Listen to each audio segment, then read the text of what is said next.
Hello, my name is Rachel and I work for Step 2 Young People's Health. This is part of a series of videos called How to Talk to Your Child About. This particular video is about online safety.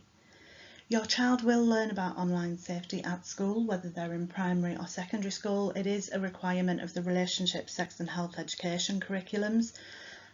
They may learn about it in computing lessons, in PSHE lessons, in assemblies. There's loads of different ways that schools include this in the curriculum. And it's likely that young people will have engaged to some level. However, we tend to find that engagement isn't complete. They need to hear it from lots of different places before they fully appreciate it. Some things to remember: they will probably think you're old and out of touch. They know that you necessarily didn't grow up with the internet and everybody having a device or multiple devices, whereas that is the world that they've grown up in. They will likely understand bits of tech that you don't. And that's okay, because they're more likely to need it at some point in their lives. They might think they don't need you, they don't need your overprotectiveness, I know what I'm doing. Teenage brain development is a very strange thing. Their risk level or their assessment of risk is extremely low. Brains are not fully developed until they're around about 25, so they struggle to identify risks and they don't appreciate everybody trying to point them out to them because they just can't see them. They actually don't know nearly as much as they think they do. They know a lot on the surface, but they don't necessarily know everything that underpins it. Passwords and security settings are really important because they keep people safe. So having security settings on your social media is always a good idea. Having passwords that aren't repeated multiple times, again, a good idea. We know from experience of teaching young people online safety that they do often share passwords. And the problem with that is you lose control of the situation, you lose control of your information, your data, as soon as you share your password with somebody, even if it's your best mate. Okay? It can be passed on to others, whether accidentally or on purpose. You can be locked out of your own accounts by people that have your passwords. People can post things on your behalf. So if somebody gets onto your account and posts a selfie of a young person, a nude selfie of a young person, then they've broken the law because they've posted something that's classed as child sexual abuse material, but actually it's you that's going to get into trouble because it's your account. I gave my mate my password is not a defence. So it's actually really important that young people understand that they're legally accountable for what happens on their accounts. Social media does come with lots of regulations around data protection, privacy. However, they're not foolproof. There are loads of social media sites or loads of issues with social media sites that can make them potentially unsafe. So when Snapchat maps first came about, young people that had added what I call randoms, so people that they don't know, people that they've never met, just people they've spoken to online, those people, unless they had it in ghost mode, those people could see where they were. You know, if that's a sexual predator or a paedophile or somebody, they could see where your child was on Snapchat maps, and that's quite a scary thought. There are loads of trends doing the rounds on TikTok, behaviours that actually aren't that safe. You know, there was a group of young people that were going to watch Minions and they were all suited and booted and they looked lovely, but then other groups were taking it too far and were causing criminal damage, and that became a TikTok trend and people were filming it. Well, actually that's potentially your child causing criminal damage because of something that they've seen online and they think is funny. There's loads of fake news. We saw a lot of that when the COVID pandemic first came about. People didn't understand what was happening. They didn't understand, you know, what was real and what wasn't, and that's totally normal in a situation like that. That was absolutely fine. But then there were others that were feeding that, you know, and it can be difficult to ascertain what's real and what's not. So it's about understanding your child and making sure they get that. Screen time, although they probably don't want to hear it, you know, screen time is Quite important, and it needs to be limited in places for some young people, because some young people become overly dependent on their devices, unfortunately, and that affects physical health and emotional health. The scams and hacks are increasing at a rate of knots. I got a text message about 2 days ago telling me I'd been in contact with somebody with Omicron. I knew immediately that it was a scam. The link for me to get tested, it was not the NHS. It said something like UK Health Service. It had come from a random mobile number. I knew straight away it wasn't legit, but somebody slightly more vulnerable might not know that. Unsecured accounts without any kind of security settings are also prime picking for those who are performing romance fraud, or people that are trying to get money out of young people and their families. There's also a lot of trolling goes on online of people that deliberately post negative and inflammatory statements to see what kind of response they're going to get to that. There are ways of doing your parental settings. So your child may balk at this idea, but actually if this is something that you get used to and a pattern that you get into of putting on parental settings, then there will be less issues. If you can do it, do it. At the end of the day, you've got parental responsibility, and part of that is to keep your child safe. You can't influence what others are going to do, but you can influence what your child does. So if your child is not adding people that they don't know, then you're keeping your child safe. You're not going to be able to stop those people sending friend requests, but you can influence your child's behaviour.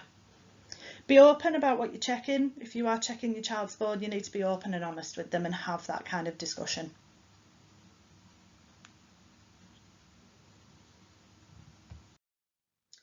So this is something that you may or may not be aware of, and it's about what the internet is basically made up of. So the World Wide Web, the stuff that we go on Google and Microsoft Edge and all the other platforms to try and find things, that's actually only 4% of everything that's on the internet. So you might search Google for something and it might tell you it's got 10 million results. Okay, that's a lot of content, but it's still only 4%. There's other public websites, you know, like your Amazons, your Wikipedias, JD Sports, you know, all of those kind of normal websites that you can get on very easily. That's all part of the World Wide Web. Beneath that, you've then got the deep web. So this is 90% of content. So this is going to be things like government information. It's going to be your medical records. It is your payment information when you buy something, online shopping, if you've saved your payment details or your address details. It is your internet banking encryptions. It is all of that kind of stuff that needs a little bit of enhanced security and that shouldn't be accessible to everybody. But then beneath that, you've got the dark web. Now the dark web is about 6% of internet content, but it's probably the scariest 6%. So these are all encrypted. You need special software to access them. Usually you need to be invited by somebody else who already has access, and that can be quite difficult to find. Okay, so it will include things like stolen property, stolen information, you know, such as if you ever get spam emails and your email address has obviously been sold off to somebody, that'll be kept on a list somewhere on the dark web, and it'll just keep getting traded backwards and forwards. Any illegal pornography, there are elements of pornography that are illegal. There's also child sexual abuse material, which used to be known as child pornography. Any of that that's managed to make its way onto the dark web, that's not regulated. The police can't get that back. There's nothing that you can do about that. So if your young person puts a naked selfie of themselves on, or shares one of somebody else, puts it on the internet, if that makes its way to the dark web, that's never deletable. There's also lots of drug and people trafficking. There's weapons sales and things like that that happen on the dark web. It's not a pleasant place. It is used by a lot of organised criminal gangs, but also other individuals who have need for those services. So for example, those that are buying these images of children. So in terms of supporting your young person, Explain what it is you want to protect them from. Explain about the dark web and how you can't get that stuff back and who might be passing information backwards and forwards. Explain how you're going to do things. So it might be that you need to set time frames and say, okay, every 2 weeks I'm going to briefly look at your text messages on your phone just to make sure there's no inappropriate images. I'm going to look at your photos on your phone just to check that there's no inappropriate images. And we're going to have a quick look through your social media sites. And, you know, we're going to have a quick look. We can sit and do it together. If you need to, you seek advice online, and I'm going to tell you where you can do that in a moment. Encourage discussion. So have the conversations about online safety, about how you're using your devices, about, you know, what's safe to do, what's not safe to do. The more you have those conversations and the more you do this check-in, the more it becomes normalised.